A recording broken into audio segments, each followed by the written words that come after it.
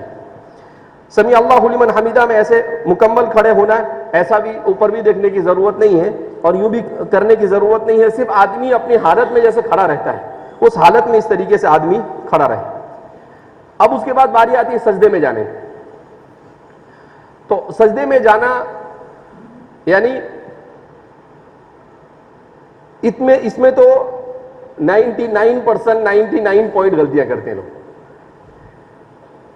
جبکہ شریعت مطہرہ نے جو طریقہ بتلایا ہے وہ سب سے آسان اور سب سے اچھا ہے، مگر ہم غلط طریقے کے عادی بن جاتے ہیں، لہذا اس بنا پر ہم سے وہ صحیح ادا ہوتا ہی نہیں، بلکہ بعد میں صحیح جب ادا کرنے جاتے ہیں تو ہمارے لیے دشواری ہوتی ہے۔ تو وہ صحیح طریقہ کیا ہے کہ آپ اس طریقے سے نماز میں سیدھے کھڑے ہوئے ہیں، کھڑے ہونے کے بعد سیدھے ویسے ہی نیچے آئیں گے اور نیچے آنے کے بعد آپ سجدے میں جائیں گے اس طرح سے۔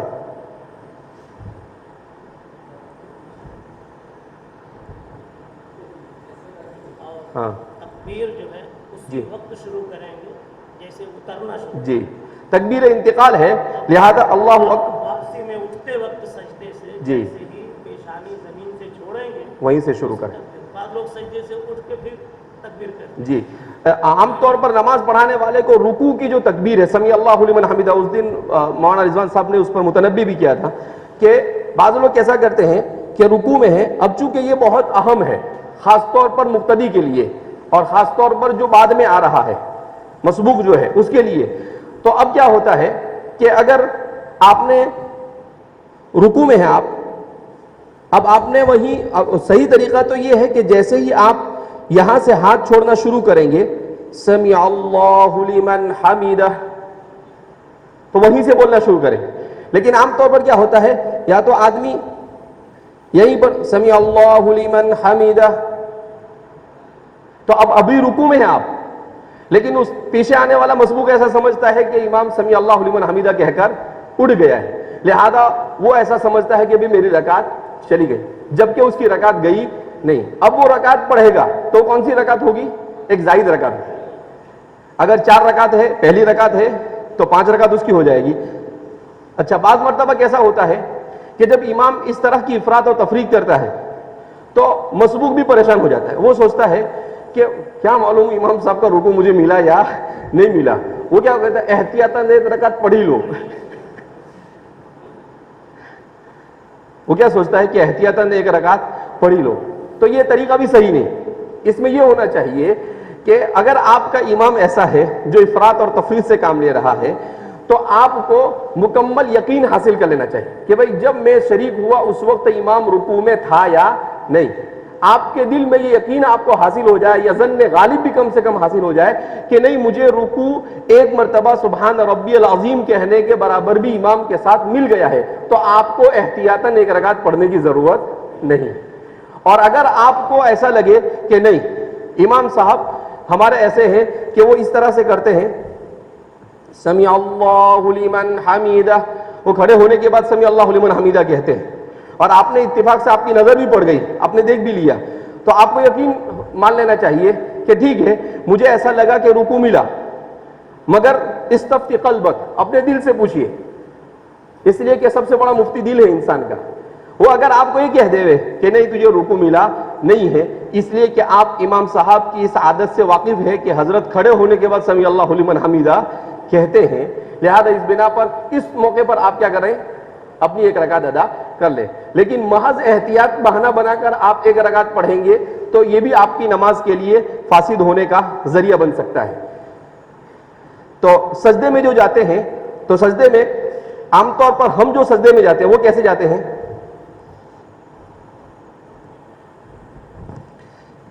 یعنی 8-10 اسٹاپ ہو جاتے ہیں. اچھا کچھ لوگ ایسے ہوتے ہیں وہ سجدے میں ایسے چلے جاتے ہیں, پہلے ہاتھ رکھ دیتے.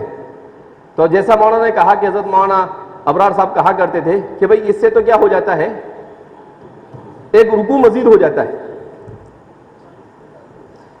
تو اس لیے جب آدمی آپ سیدھے ایسے جائیں گے تو آپ برابر سجدے میں جائیں گے اور کہیں پر کوئی رکوع کی کیفیت پیدا ہوگی نہیں. جو لوگ سیدھا ہاتھ رکھتے ہیں ان سے بھی رکوع ہو جاتا ہے, اور جو اس طریقے سے جاتے ہیں ان سے بھی رکوع ہو جاتا ہے. اس لیے اس کا صحیح طریقہ یہی ہے کہ آدمی ایسا سیدھا بیٹھے. یہ پہلے شروع میں آدمی کی عادت نہیں ہے تو اس کے لیے مشکل ہوتا ہے, مگر بعد میں اس کے لیے کیا ہو جاتا ہے, عادت بن جانے کے بعد آسان ہو جاتا ہے. تو اس طریقے سے اللہ اکبر,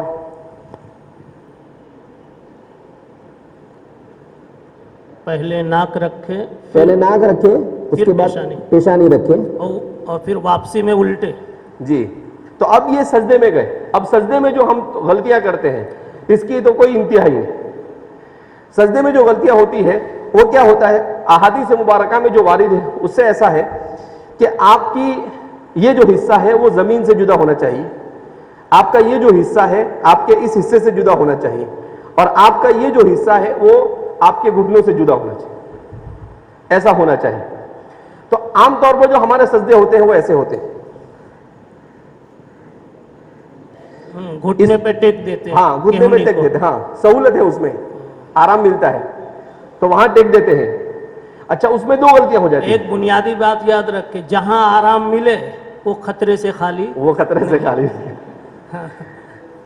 تو یہاں پر ہاتھ رکھتے ہیں. اب اس میں دو غلطیاں ہوتی ہیں. ایک تو یہ کہ ہاتھ سجدے کا اس کی جگہ پر جائے گا نہیں, اس لیے کہ آپ نے یہاں رکھا ہے. ایک غلطی تو آپ کی یہ ہوئی, لیکن یہ غلطی دوسری غلطی کو لے کر آتی ہے. وہ غلطی کیا ہوتی ہے کہ آپ یہیں ہاتھ رکھ دیں گے. تو اس طرح سے آپ کی دو غلطیاں تو یہی ہو جائے گی, اور پھر اس کے بعد یعنی ایک غلطی دوسری بہت ساری غلطیوں کو لے کر آئے. اچھا بعض لوگ ایسا کرتے ہیں کہ ایسا یہ بھی بکثرت واقع ہوتا ہے.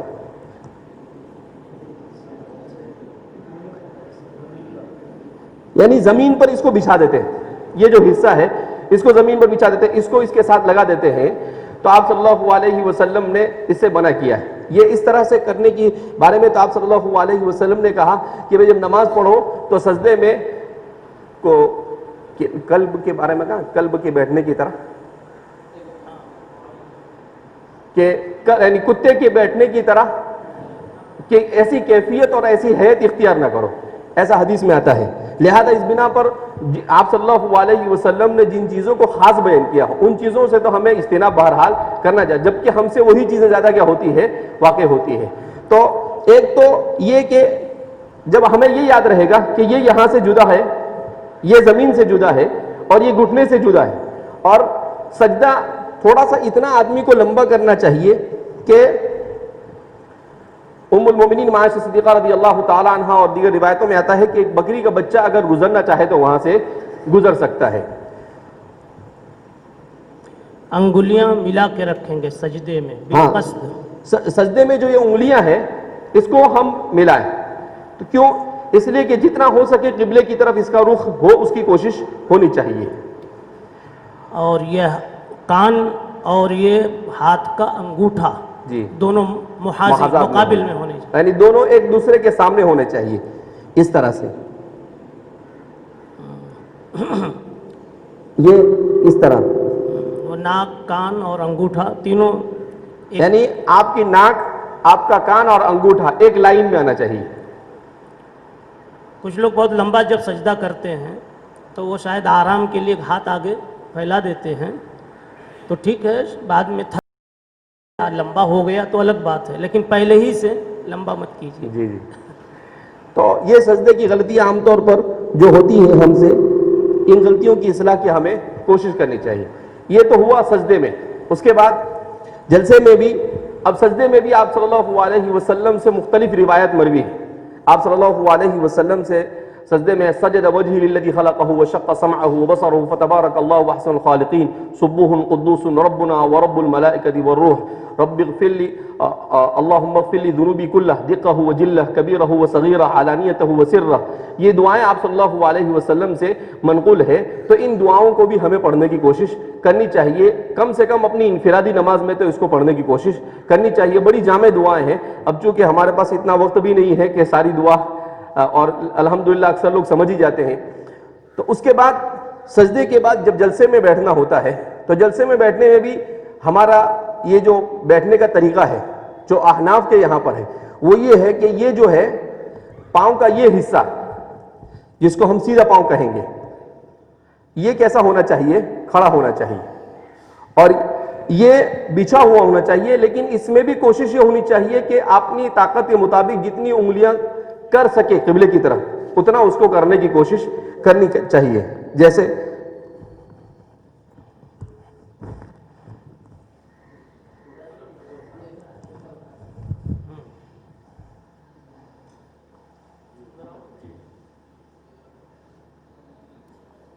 لیکن عام طور پر ہم ایسے بیٹھ جاتے ہیں. پھر اس کے علاوہ مختلف شکلیں ہیں اور ہر شکل میں ایک ہی روح کام کرتی ہے. آرام جتنی شکلیں ہیں اس میں ایک بس ہی صرف روح. اتنی. الحمدللہ کہ آرام کا خیال ہوتا ہے, نماز کی لاپرواہی کا خیال نہیں ہوتا. یہ بھی اللہ کا فضل ہے. کچھ فرق سمجھ آیا؟ بعض لوگ ایسا کر لیتے ہیں.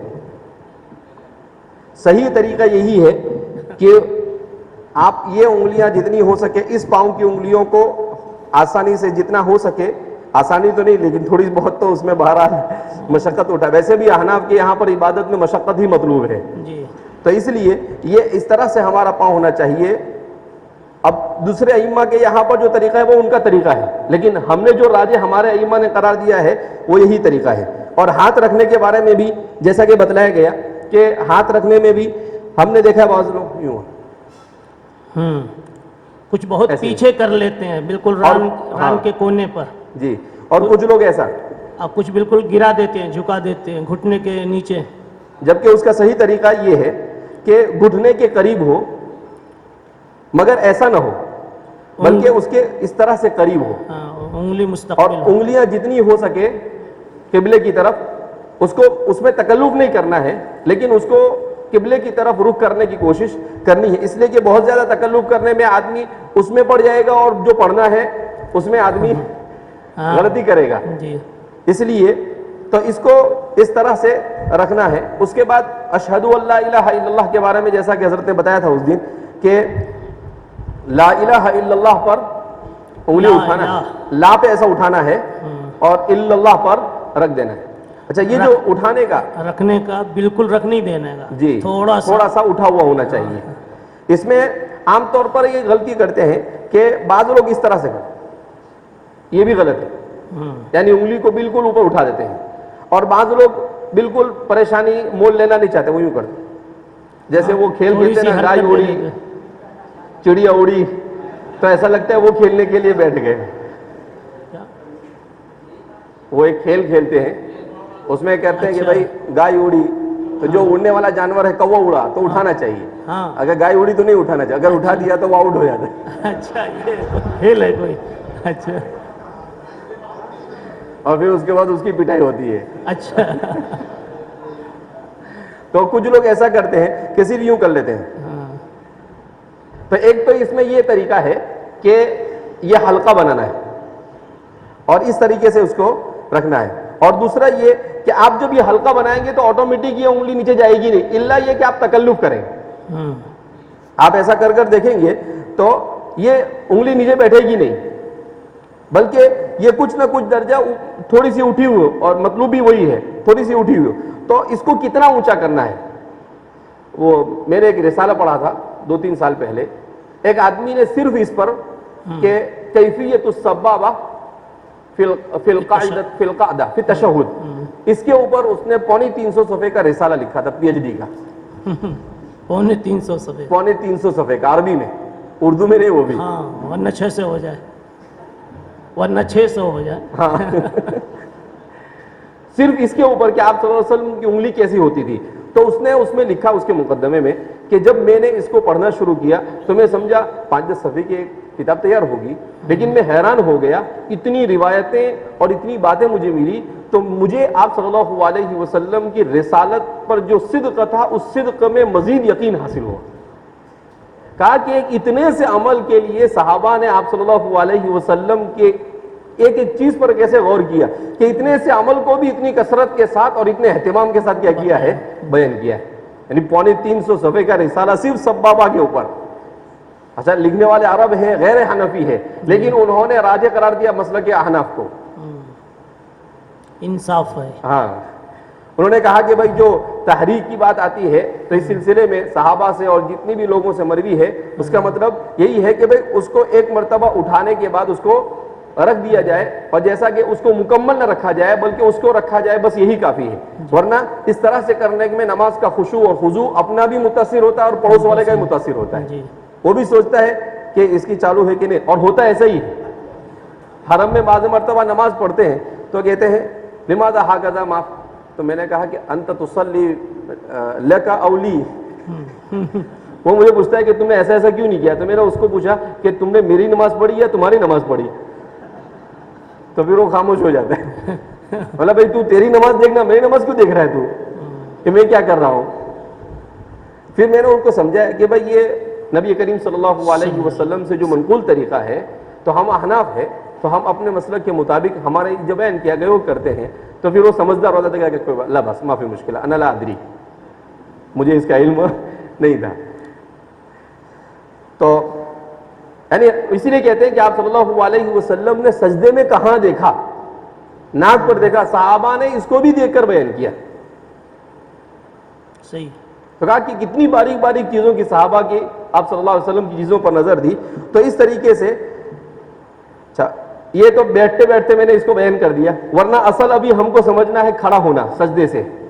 سجدے سے جو کھڑا ہونا ہے اس کا طریقہ یہی ہے کہ ہم جو سجدے میں کھڑے ہوتے ہیں اپنی سہولت سے کھڑے ہوتے ہیں, جبکہ سنت طریقہ یہ ہے سجدے میں کہ آدمی جیسا بیٹھا ہے ویسا ہی سیدھا سیدھا کھڑا ہو. تھوڑا سا جھکنے کی ضرورت تو پڑتی ہے, مگر اتنا زیادہ نہیں کہ جتنا ہم جھک جاتے ہیں. جیسے آدمی ظاہر سے وقت کھڑا ہے تو تھوڑا سا جھکے گا,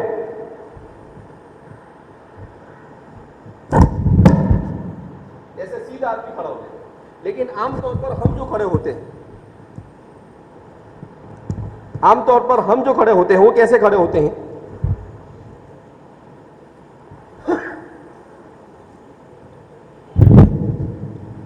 یہ غلط ہے. 2 اسٹاپ ہو گئے. جبکہ صحیح یہی ہے کہ آپ ایسے, خاص طور پر آدمی جو تھوڑا وزنی ہوتا ہے اور عادت نہیں ہوتی ہے تو اس کا تو بیلنس بھی کیا ہو جاتا ہے, اگر صحیح طریقے سے کھڑے ہونے جاتا ہے اور عادت نہیں ہے تو بیلنس ادھر ادھر ہو جاتا ہے. اگر وہ 1-2 مرتبہ گر بھی سکتا ہے. تو اس لیے اس کا صحیح طریقہ آدمی وہ سجدے سے اٹھ کے دکھا دیجیے, ناک سجدے سے, ہاں, ناک سجدے سے اٹھ کر فوراً اس میں, جیسے آپ سجدے میں گئے ہیں ایسے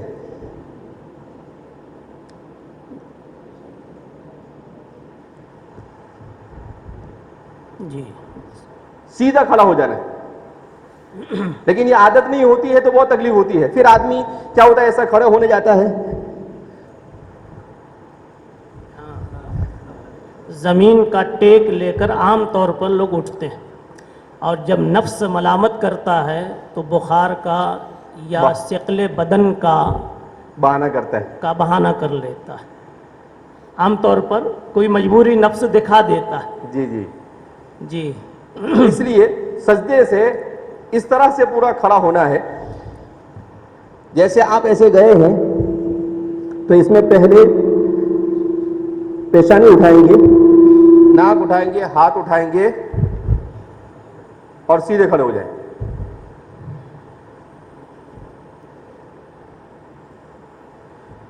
لیکن عام طور پر ہم ابھی آپ شروع بھی کریں گے تو شروع میں دشواری ہوگی, لیکن جب ایک بار عادت بن جائے گی تو آپ کے لیے اس میں سہولت ہوگی. ابھی میں والد صاحب کے ساتھ سورت میں تھا تو وہاں پر والد صاحب کے ایک دوست ہے ایوب بھائی, چاندی والا, انہوں نے نماز کی اسی بحث چھیڑی, تو میں نے ان کو بتلایا.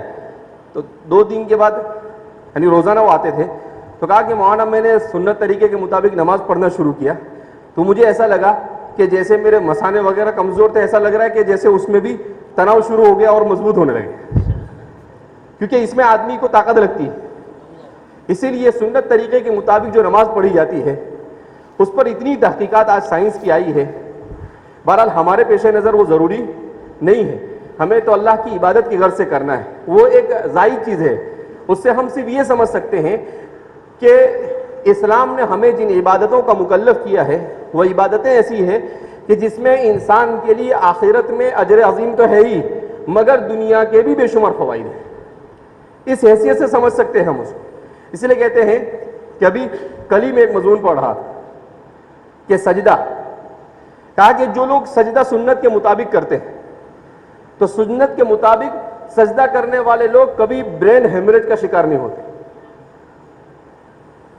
کہا کہ دن میں کچھ وقت ایسا ہونا چاہیے کہ آدمی کا پورا خون اس کے سرکولیشن سر تک آنا چاہیے, اور وہ ہوتا ہے سجدے میں. وہ کس میں ہوتا ہے؟ سجدے میں. تو انسان سنت کے مطابق نماز پڑھنے سے بلڈ کی بیماریاں, بلڈ پریشر کی بیماریاں, ہارٹ کی بیماریاں, مثانے کی بیماریاں, وہ بیچ میں ورزش کرنے کے لیے ایک ہمارے یہاں پر فرحان بھائی کر تھے, تو میں ایک دن کچھ بخار ہوا, تو وہ میرے پاس آئے یہ کہ بھائی آپ کو تھوڑا سا ورزش کرا دیتا ہوں. تو وہ اس طریقے سے پاؤں کو کھینچتے تھے اور اوپر تک, تو ہاتھ پاؤں سب کرتے تھے. اس کے بعد مجھے پوچھتے تھے وہ کہ بھائی آپ کو تکلیف ہو رہی ہے, تکلیف ہو رہی ہے, تکلیف ہو رہی ہے؟ تو میں کہتا نہیں ہو رہی. تو مجھے کہا کہ انہوں نے آپ کے مثانے بہت مضبوط ہیں, کہا اس میں کسی طرح کا کوئی تناؤ اور کھینچاؤ نہیں ہے. تو میں نے اس کو کہا اس لیے کہ نماز سنت تک کے طریقے کے مطابق پڑھنے کی کوشش کرتا ہوں. پھر میں نے ان کو کر بتایا, تو انہوں نے کہا کہ اگر اس طرح سے نماز پڑھی جاوے تو آدمی کے کوئی مثانہ کبھی درد نہیں کرے گا. تو یہ تجربات کی روشنی میں بھی اس کو انسان کی صحت کے لیے بھی بے پناہ مفید ثابت کیا گیا ہے. یہ تجربات اور مشاہدات ہیں. لہذا ہمیں کوشش کرنی چاہیے کہ اپنی نماز اسی طرح سے سنت کے مطابق پڑھنے کی کوشش کریں. اب چونکہ ایک مرتبہ بتا تو دی گئی ہے آپ کو, تفصیل کے ساتھ ہی بتائی گئی ہے. والد صاحب نے مجھے بلایا تھا, میں نے ان سے کہا میں 15 منٹ میں آتا ہوں, لیکن 1 گھنٹہ ہو گیا. تو اب اس کا ایک طریقہ یہ بھی ہے کہ ہم میں سے ہر ایک اپنی نماز کو درست کرنے کی فکر اس طور پر بھی کر سکتا ہے کہ مولانا کے پاس جا کر 2-3 دن مشق کرنے کے بعد بتا دے کہ مولانا میں نے نماز سنت کے مطابق پڑھنے کی کوشش کی ہے, کیا یہ میرا طریقہ صحیح ہے یا نہیں ہے, تاکہ ہم اپنے پاس آنے والے طلباء کو بھی یہ طریقہ بتلائیں. تو ہمارے بچوں کو بھی اچھا محسوس ہوگا کہ بھئی ہمارے استاد نے نماز صحیح پڑھنے کا طریقہ کیا کیا ہے, بتلایا. میرے خیال سے تو ساری چیزیں آ گئی, صرف سلام باقی رہ گئے. ہاں سلام پھر سلام میں بھی ہم لوگ جو غلطیاں کرتے ہیں وہ اس طرح سے کرتے ہیں کہ بعض لوگ ایسے سلام پھیرتے ہیں.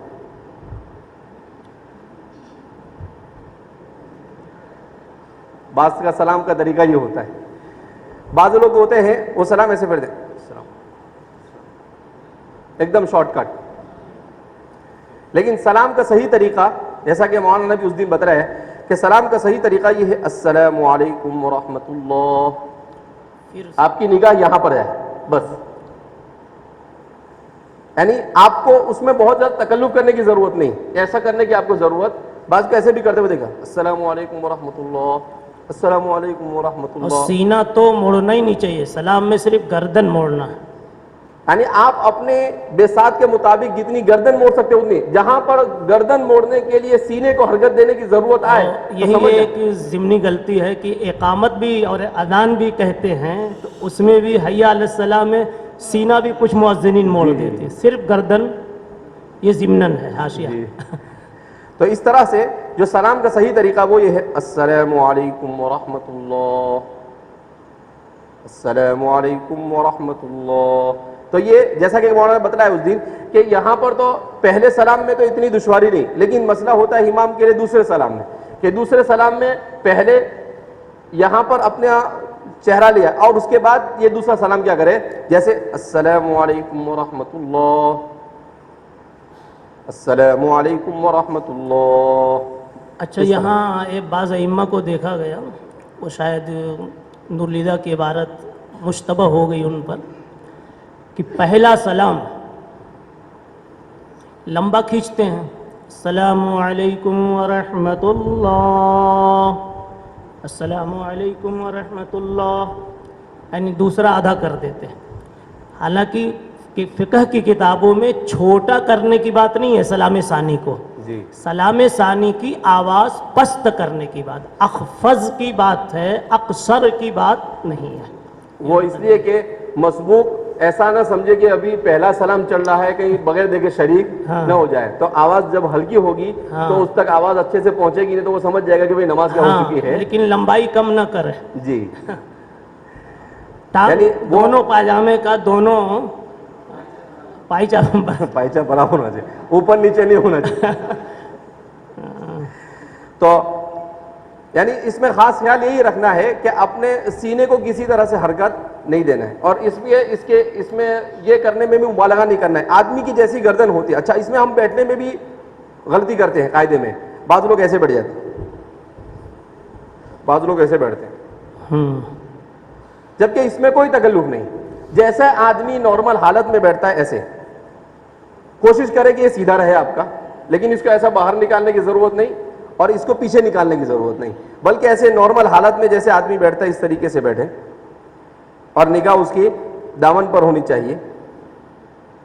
اور پھر جب سلام پھیرنے کی باری آئے تو السلام علیکم ورحمۃ اللہ, السلام علیکم ورحمۃ اللہ. نماز ختم ہو گئی. اب جی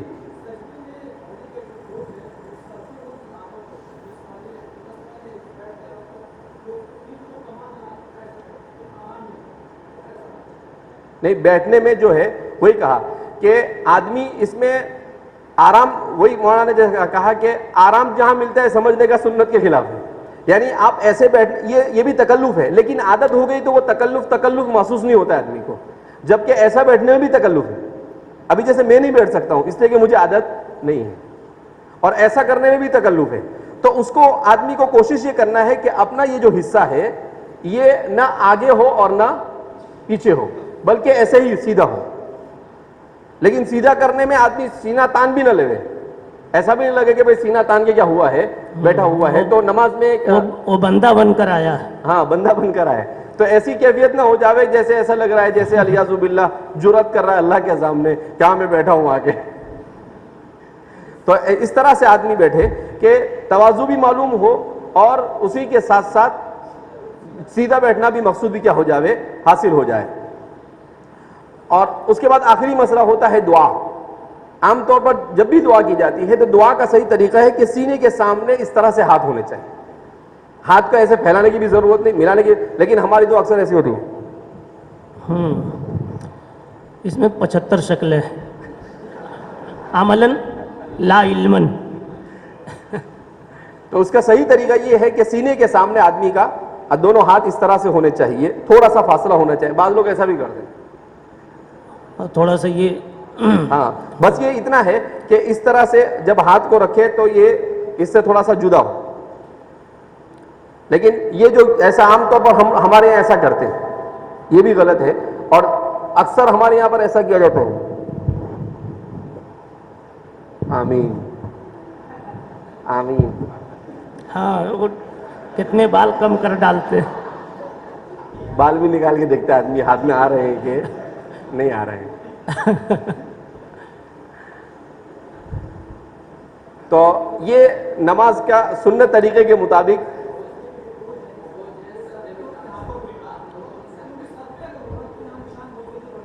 جی اس میں ایسا ہے کہ بوجھ کہیں دینے کی کوشش نہیں کرنی.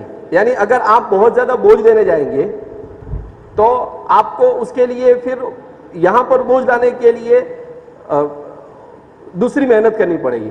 تو اس لیے اس میں بھی تکلف نہیں کرنا ہے آپ کو. یعنی نہ سر پر بوجھ لانا ہے اور نہ پیچھے کی طرف بوجھ لے جانا ہے. اصولی بات یہ ہے جہاں کوئی نص شرعی موجود نہیں ہے تو وہاں امر طبعی امر شرعی ہے. جی امر طبعی. تو اب جیسے آدمی ابھی بعض لوگ اس کا ایسا کرتے ہیں,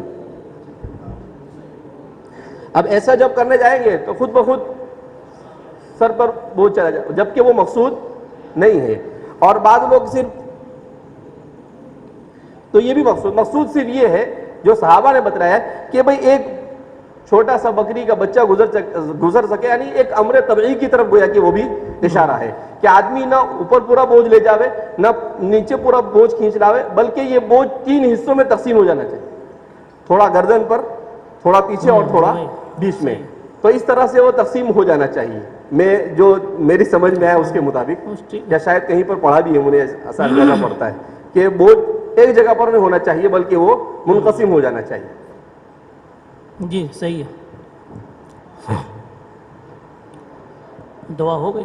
ٹھیک ہے, جزاکم اللہ. جزاکم سبحان اللہ اللہ وبحمدہ, سبحان سبحانک اللہم اشہد ان لا الہ الا انت نستغفرک ونتوب الیک.